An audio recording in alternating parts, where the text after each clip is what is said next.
Hi everyone, Eric here, just telling you that there was a little bit of an audio issue on my end when we were recording this our weekly episode, so you're not going to hear the usual good sounding quality from my side of it, unfortunately. But I think it's still a great episode, so I just wanted to make that clear before you start hearing the little glitches here and there. Anyway, on with the show.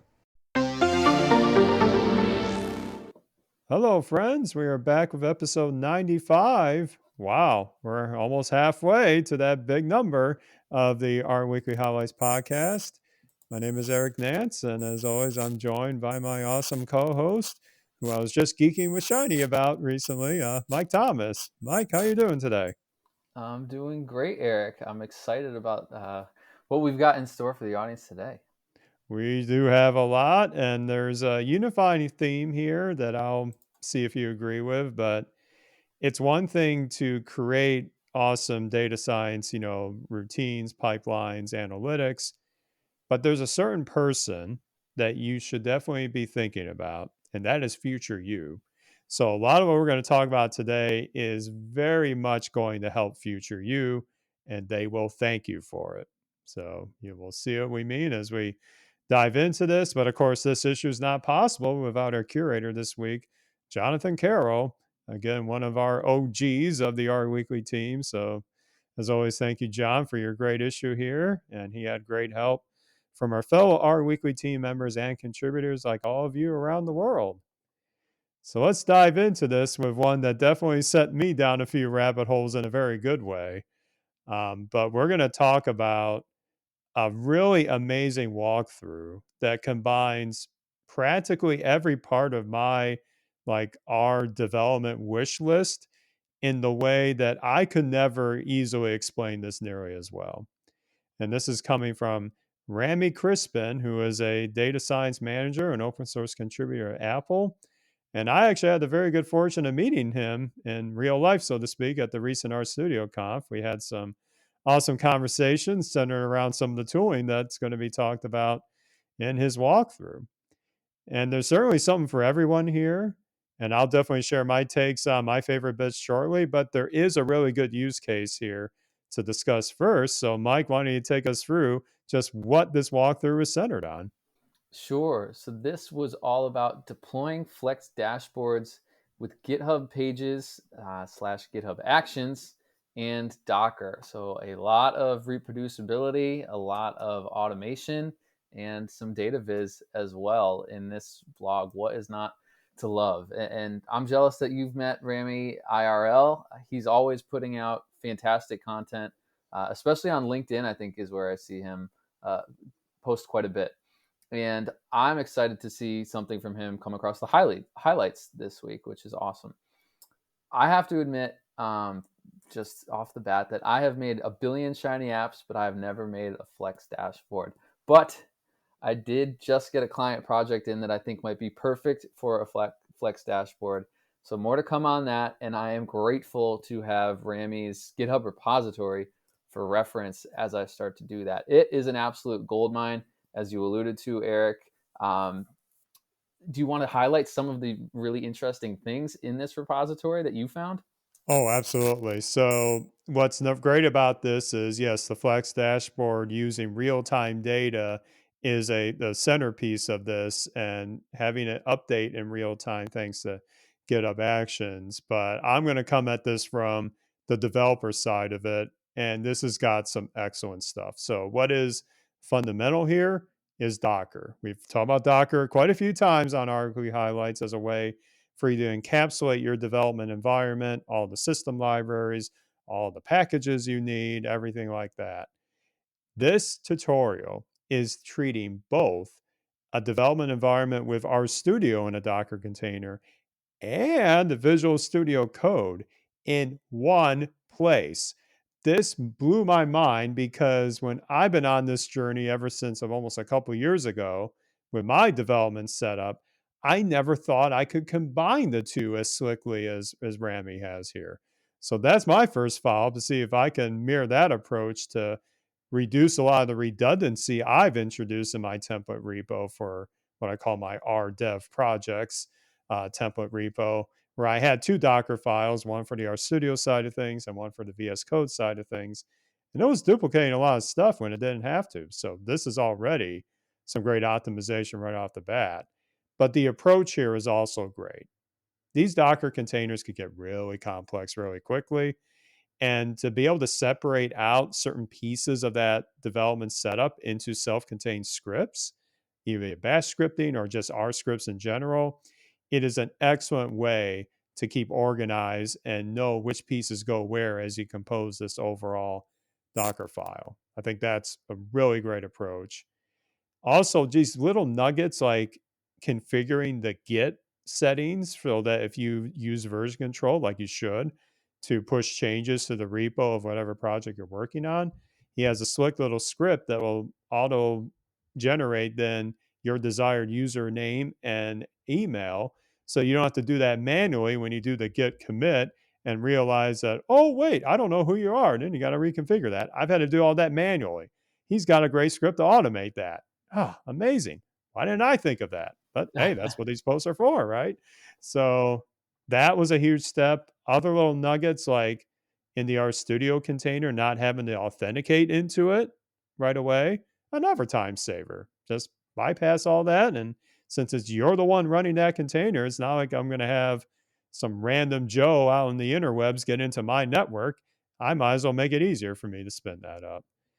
And yeah, so all this has been stitched together, even with Docker Compose, so that you don't have to always feed all those arguments one by one in the actual command. The Docker Compose is a YAML file, very easy to set up, very intuitive. Another win right there. And if I had to nitpick one little thing, only one thing, I promise this is only one thing I'm nitpicking. The packages in R that are being installed as source.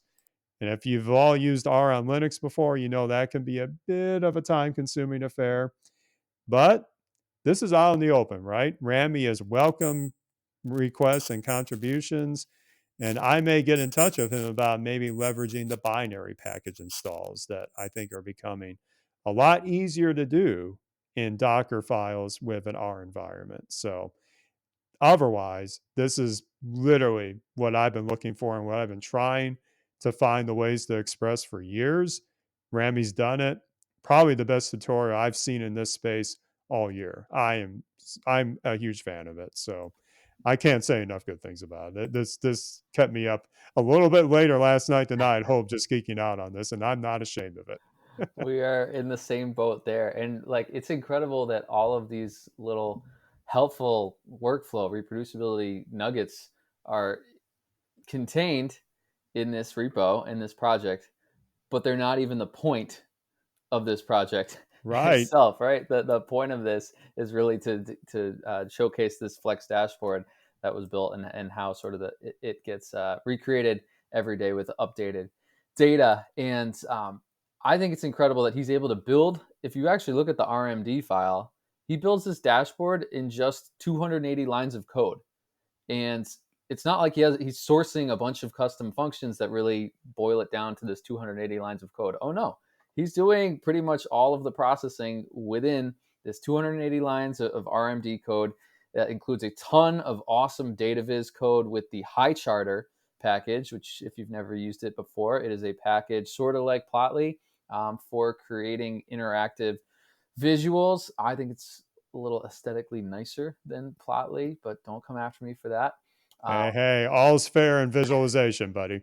Nothing as good as is as good as eCharts for R. I'll just throw Oh, that out well, there. there you go. Of course. That's my Hi, favorite. John, if you're listening. Yes, That's my favorite. But Remy found I might have to dip into HiCharter just to supplement my expertise. But Remy found a really cool use case for in HiCharter an interactive grouped bubble visual that serves as like an analog for a tree map.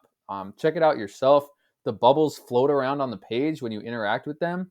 And this is not a Flex dashboard that's using a shiny runtime either. It's just a quote unquote static Flex dashboard, but you can drag these bubbles around on the page and they bounce and float. It's super cool. Very, very cool visual. But I would say that probably most importantly here, as you said, it being an incredible tutorial, the README is fantastic. It walks through absolutely every aspect of the project. It is an unusually, incredibly detailed README that's super helpful for anybody trying to reproduce this analysis or just learn a little bit based upon all of the different tools and methodologies that Rami employed to get to this end product of a Flex dashboard that updates every day. And I think it's almost unmentioned that Rami also built the R package that populates the data in the dashboard. Yes. It's It's like, just a subtle link in there, but you wouldn't know it. He's very humble about yeah, it. I clicked on the link to the package and it's like, oh, Rami Crispin slash that package name. So yeah, it's an incredible repository, a gold mine, if you will, of information. Definitely one to check out. I'm glad it's leading off the highlights. Yep, and I know me personally, I need to read it a couple more times to grab all the nuggets out there. But yeah, I went down a couple trends last night to see, okay, if I mirror this approach in my setup, does this do X, Y, and Z? So I'm really excited to dig into it more. But yeah, just fantastic. And yeah, I'm going to be keeping an eye on Rami's content. I'll have to check out LinkedIn more often. That's very cool to see him. It's definitely not his first time talking about stuff like this, so I'm gonna have to catch up on it for sure. Definitely. And you're talking about some of his Git tricks leads us really nicely into our second highlight here. Oh, of course, you couldn't have set that up any better for me. So, I do realize there's a portion of our audience of data scientists out there, practitioners that are listening to this podcast, but of course, thank you for listening. But they may view the topic of version control maybe like how my kids feel about folding their clean clothes after the laundry is done. It's a lot of upfront work for what seems like no payoff to them. Great Now, analogy. well, that's been fresh in my mind for reasons we probably don't need to get into here. But if you stick with the theme of this highlight, remember that very important person we're talking about is future you. And like many broad topics in software development, you can find practically almost thousands of tutorials on getting started with Git as your version control system, with I would say varying degrees of quality to say the least. But we have a great post to share with you in our second highlight that takes the best of both practical explanations and visual components to drive the main points home here. And this is drafted by Cosima Meyer. Hopefully, I'm saying that right. She is a data scientist at IBM, and actually, she was a recent curator on the R Ladies Twitter account. So, of course, as fellow curators of a big project, we're always going to send our congrats and fantastic job because we know how much work it takes to curate content for sure. And this post is amazing. Honestly, the pictures are going to be what catches your eye the most, illustrating key concepts of Git, such as what happens when a commit is made, when you make a new branch in development, how you're taking taking upstream changes downstream. These really hit the points home. So the visuals are definitely what caught my eye at first, but it's not just a bunch of visuals. This is some practical explanations on what's exactly happening to hook up, say, your RStudio environment to Git and to GitHub as your online repository, the little bits of connection needed there, how you can interface with the best features of GitHub to make your life easier. But again, this is a great first step for those that are new to version control, especially from the R side of things. So I think it's got fantastic material here. And it's definitely going in my bookmarks when I am asked, "Oh, Eric, I need a tutorial about Git. Can you help me?" Oh, I sure can now. This post from Cosima is definitely going there on top of my list. But what did you think about her post, Mike? I thought it was a great post, and I usually don't speak ill of people or, I know this is a kid-friendly podcast, but past me is a. I I don't think there can be enough. That's a tangent, but I don't think there can be enough education around Git. I remember once hearing Greg Wilson from the Software Carpentries, who also taught some RStudio instructor training that I was fortunate enough to get while he was still doing that. he noted that of all the programming languages he has taught over the years, which is a lot, Git has been the hardest for him to teach. Ooh. And I think that really speaks to the complexity of the language, and really how much of a hurdle there is for newcomers to pick it up. But blogs like Casima's help, and things like GitHub as well, I feel help. I believe, correct me if I'm wrong, Eric, but Git is older, right, than GitHub. Oh, yes. It Much is older. much older, and it is originally authored by the author of the Linux kernel himself, Linus Torvalds. I appreciate that. You're a wealth of knowledge. But I can't imagine Git without GitHub. So I think I appreciate what GitHub has done for teaching Git. And I think it's worth emphasizing how small things like building a personal README that you can now do on GitHub, which Kasima shows in this blog, can actually get people excited about Git. And getting people excited about learning something can go a long way towards actually learning it, in my experience. Kasima does a great job of showing how to hook up your Git repo to your VS Code environment to help out the folks who might be used to working in VS Code on a day-to-day basis. And there's also a really cool interlude in this post about code snippets that I learned a ton from. It's a tool that I don't leverage very, very often. And like you said, it's a really friendly post with lots of visuals between images, some GIFs, some tweets, and phenomenal content that ties it all together. And I think at the end of the day, really the message here is that Git is hard, but it's so worth the effort. Yep, and it that initial hurdle is the hardest. Now, and I also wanna make sure listeners know that it's okay to not feel like an expert in Git. I've been using it for a long time, but I do not consider myself an expert in the least. You would not believe how many times I have to Google, like, to revert a repo to the second to last commit, or undo that pull request or that push to another branch. Like, there are lots of hairy situations that can occur, but there's typically a way out. But I think the basics, if you can understand the basics, and when I say basics, I mean just the art of committing well and often, using branches to your advantage, that gets you so far just on that alone. You don't have to be the expert on rebasing and this other advanced stuff. You can if you want to, but you don't need that to be fully productive with this workflow. And I think seeing more materials like this will hopefully go a long way into spreading that message as well.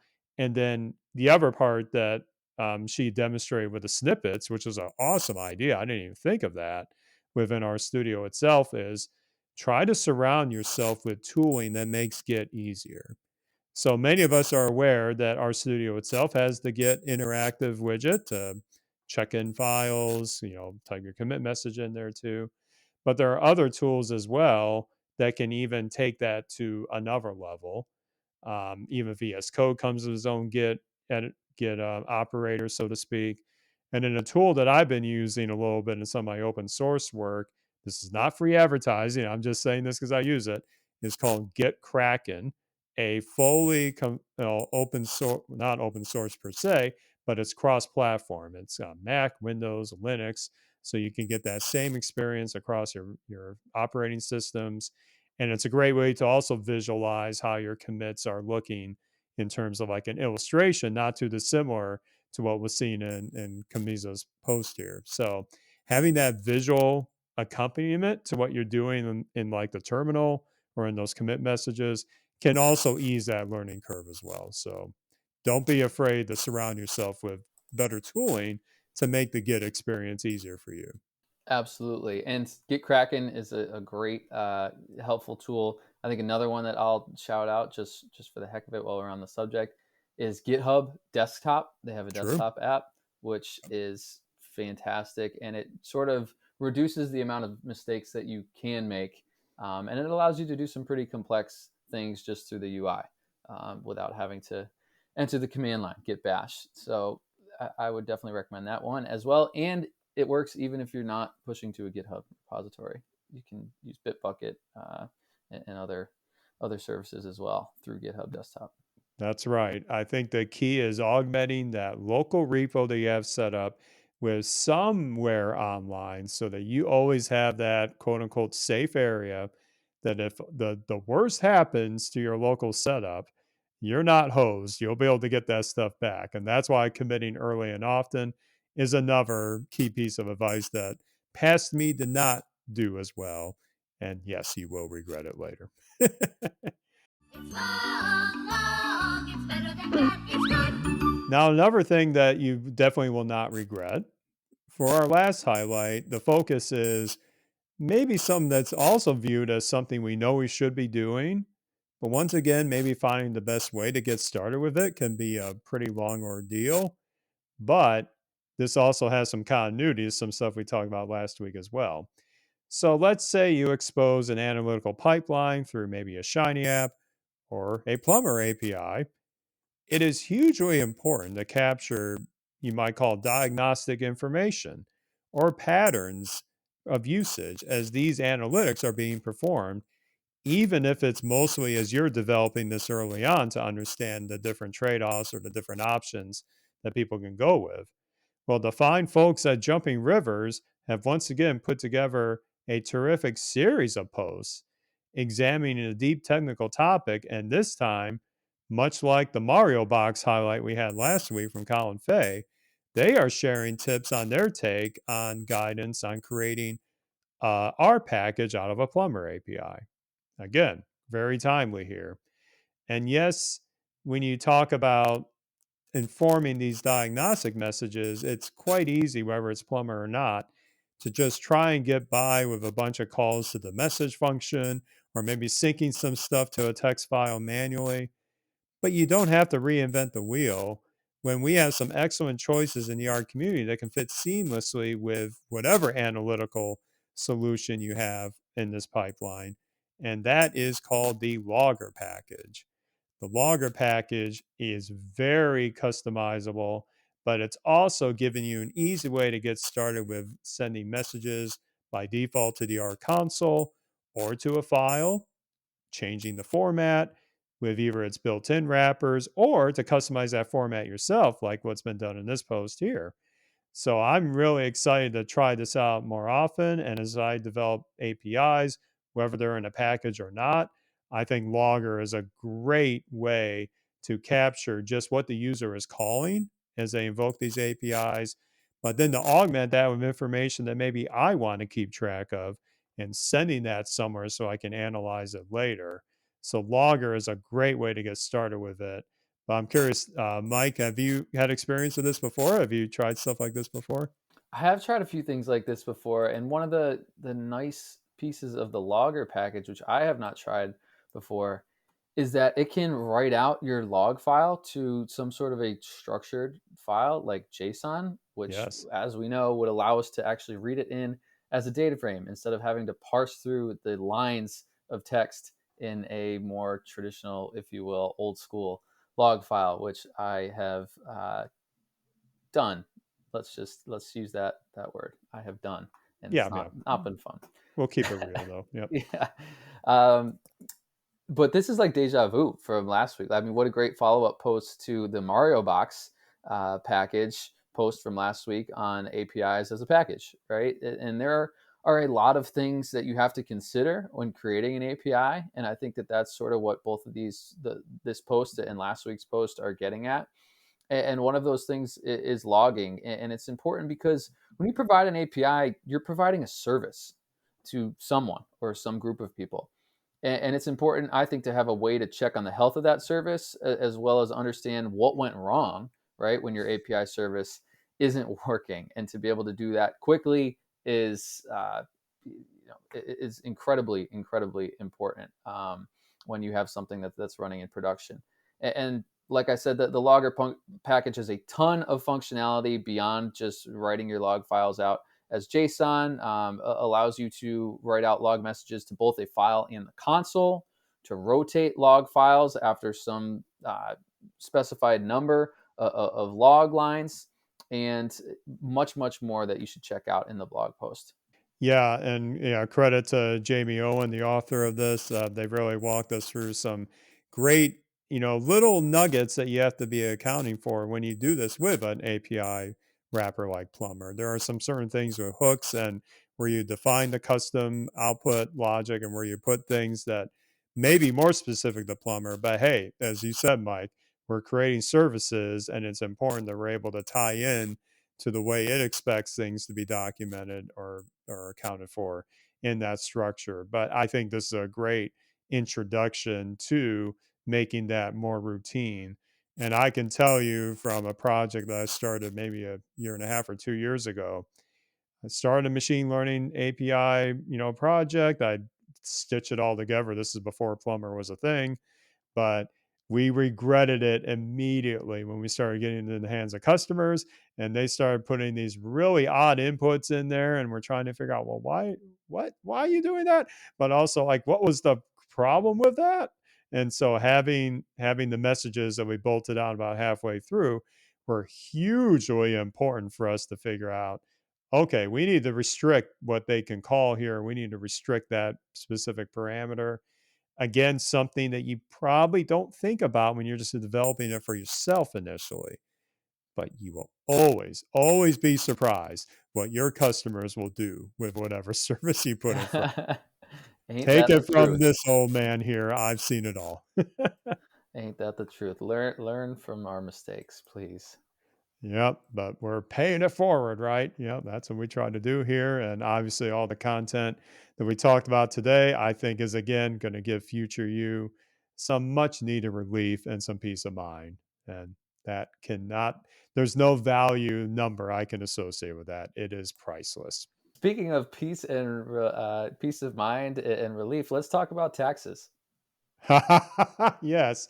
So why are we bringing this up? So this is usually the part where we talk about these other hidden, maybe not so hidden gems that we find in the issue. And yes, I'm going to talk about taxes only because there is a new R package called U.S. Income Taxes by Shane Orr. And yes, this means that now you can calculate your U.S. federal and state income taxes from R.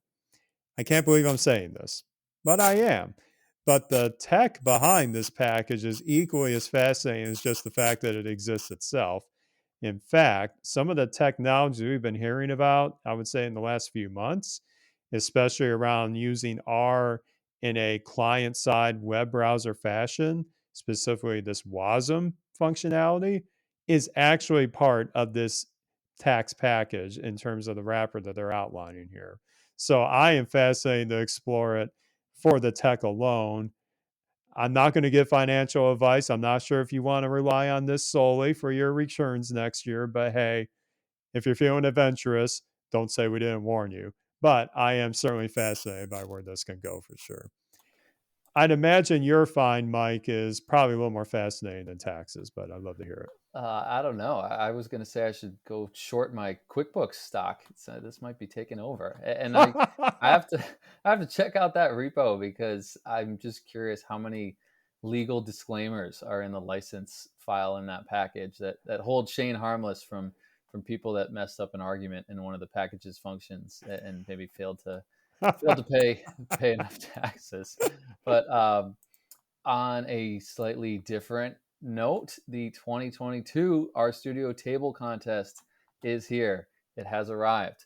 I Yes. participated last year. Last year was the inaugural RStudio Table Contest. This is year 2, so I'm sure the stakes are higher and that the tables submitted will be even more complicated and complex and beautiful.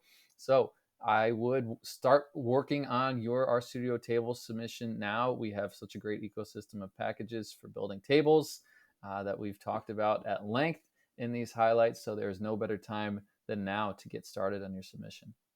Oh, yeah. I was so fascinated by the contest last year. And also, not just the blog posts that we have linked in the issue itself, but I want to give very, due credit to Richie Owen and Curtis Kephart at our studio for making a few series of videos on how you can submit to the Shiny Table contest and more information on it.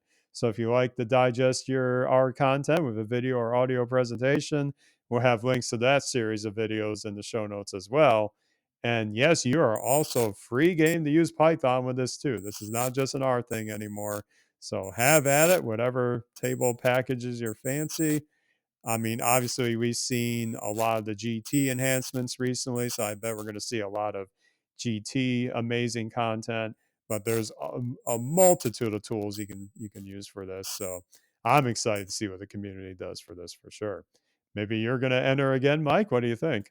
Definitely. I think last year we were on like version 030 of GT, which is what I used pretty early on, and now we're on 070. So there are some big advancements. We have the GT Extras package now on CRAN as well. So much more horsepower for me this year when I'm putting this table together. Excited to see what I'm able to pull together, time permitting, of course. Oh yeah, that's our biggest enemy, right? We got the ideas, but getting that time is another thing altogether. Sometimes I have to cram the downtime I get at a kid's sports practice to cram this stuff in, but you got to be agile in today's world for sure. Yeah, and sometimes you write a couple lines of code for your personal project during the day job. What are you going to Well, yeah, no, yeah, you didn't hear from me though. do? Oh well, what do you hear from us? Well, of course, what you're going to hear from us is we have way more available content for you to choose from and read about in the current R Weekly issue. I hope you know where to find that. It's just rweekly.org. That's it. Just put that in your bookmarks. No need to memorize it. Just favorite it and have it open every morning. You're going to find something there that makes you smile. Your R, get your R day going right, so to speak. We saw how big of a fans we were in the highlights today, but like I said, there's always so much more in each issue. And of course, there's always so much in the general world of R that we want to know about. So if you want content, either authored by yourself or someone you know, to be featured in a future issue of R Weekly, just send us a pull request. Everything's a markdown. Markdown's the way I write everything now, even my personal notes. I'm a markdown person now. I can't get out of my system, but it's very easy to do that on the upline or the upstream repo on GitHub. Just send us a pull request. There's a link right to the draft on the top of the rweekly.org page, and you're good to go from there. So, speaking of going, I guess we're going to have to head out of here pretty soon. But, Mike, where can people find you online? Sure, I'm on Twitter at Mike_Ketchbrook, KETCHBROOK. Awesome. I am at the Rcast, and I will give a little preview of what I'm up to. Just today, I kicked off a little bit of video recording of some new content coming your way that I won't spoil too much of, but I think I was pretty successful. But hopefully, that'll be coming out in the next month or so. So stay tuned for that little teaser. But yeah, I'll be updating other things there along the way. So we have a rare open source project at Ketchbrook with a really cool Golem GIS app that is about to hit the airwaves in a blog post. So let's look out for that.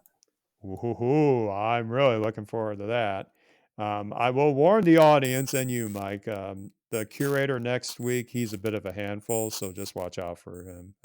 You'll know more next week. But in any event, we're going to close up shop here. But it's been great to have you all listening. And we'll be back with episode 96 of the R Weekly Highlights next week.